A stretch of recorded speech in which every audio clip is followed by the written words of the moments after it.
A lot of people don't realize that one of the hardest things to deal with after an accident isn't the pain, isn't the anxiety, the fear of getting back in the car. A lot of the problems they have are actually related to the amount of sleep they get. A lot of people have trouble falling asleep at night, staying asleep, waking up throughout the night, and when they wake up, they don't feel refreshed. This can lead to detrimental effects throughout your entire day. Because when you get stressed out throughout the day and you don't have a good night's sleep, you have a low stress tolerance level. So anything can make you irritated. Anything can make you upset, right? You find yourself being triggered easily. You find yourself being irritated easily. Forgetting things, right? When you don't have a good night's sleep, it's very easy to forget, right? And it's hard to concentrate. So what can we do to work on our sleep? Well, first of all, we're going to try taking a completely physiological approach, right? So just our body, no medication. One of the most important things in order to help yourself get a good night's sleep is you got to tire your body out.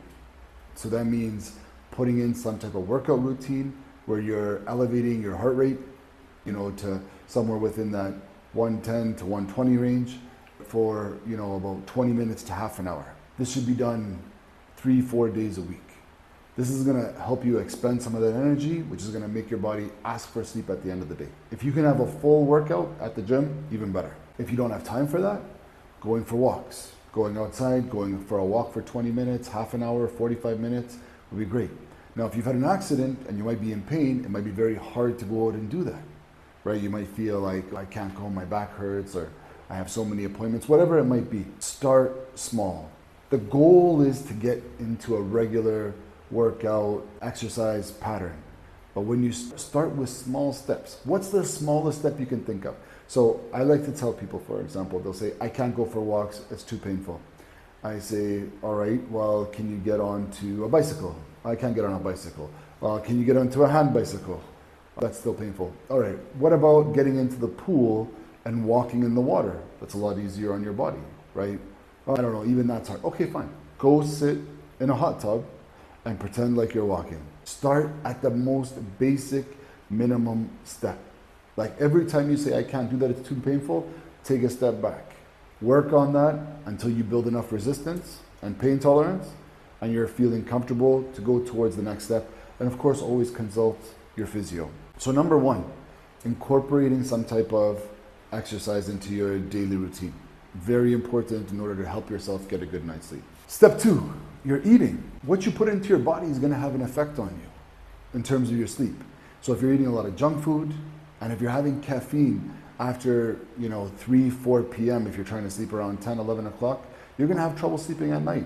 That includes Pepsi, sodas, anything that has caffeine in it, tea.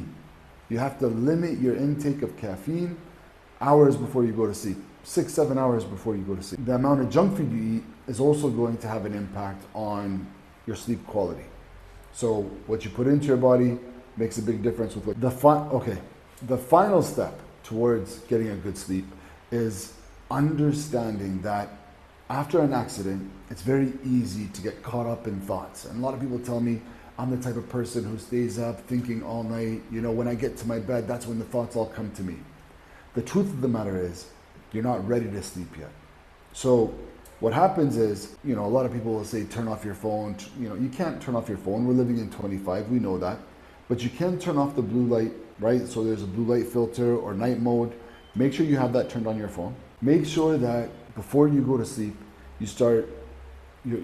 before you get into your bed, you need to be tired. You wouldn't go and sit on the dining room table if you weren't hungry, right? Or you wouldn't go sit on a dining room table, at the dinner table, and wait to get hungry. So why would you go sit in your bed and wait until you fall asleep? What happens is if you stay in your bed and you're on the phone and you're thinking about things and sleep isn't coming, your brain starts to attribute the bed to nighttime relaxed thinking position. It doesn't attribute the bed to sleep. So what we need to do is we need to break that and we need to reform that pathway that says the bed is for sleeping. So get to your bed. If you're feeling tired, lay down, no phone, right? Count your sheep, say your prayers, do whatever you need to do. 10, 15, 20 minutes goes by, you're not asleep yet, you're not feeling tired, get up, go do something else. Go watch TV, without the blue light, go read something, go do something else to make you tired. Once you feel tired, go back to your bed and fall asleep right away. This is eventually going to help you build this attribute where as soon as you get to the bed, you fall asleep. And that'll help you when you want to fall asleep earlier in the future. But the first step is, how do we break this connection between the bed and chilling out and recreate this connection between the bed and falling asleep? Number two, if this, is too challenging, focus on doing some light stretching, taking a hot shower, doing some light reading before getting into bed. Try to get a routine going before you go to sleep. This should help. Now, if these don't do the trick, the next step I would advise is look into taking melatonin. All right, consult your physician for the amount that you should take, or usually it's written right on the bottle. This is an over-the-counter medication. You don't need a prescription for it. Melatonin is like the natural hormone that your brain produces to help you fall asleep. So try taking melatonin half an hour before you go to sleep. That should help you fall into sleep. If that doesn't do the trick, then we're going to consult your doctor. You're doing exercise, you're watching what you're eating, you've worked on this bedtime routine and it's not doing the trick. Let's talk to your doctor about, taking some medication where we can use it as a crutch. We use some medication as long as these sleep tactics to help us build the sleep routine. And then once the sleep routine is going, we can slowly stop taking the medication. So good luck with your sleep schedule. It's very important. I'm here to help you through it. Let me know if you have any questions in the comments.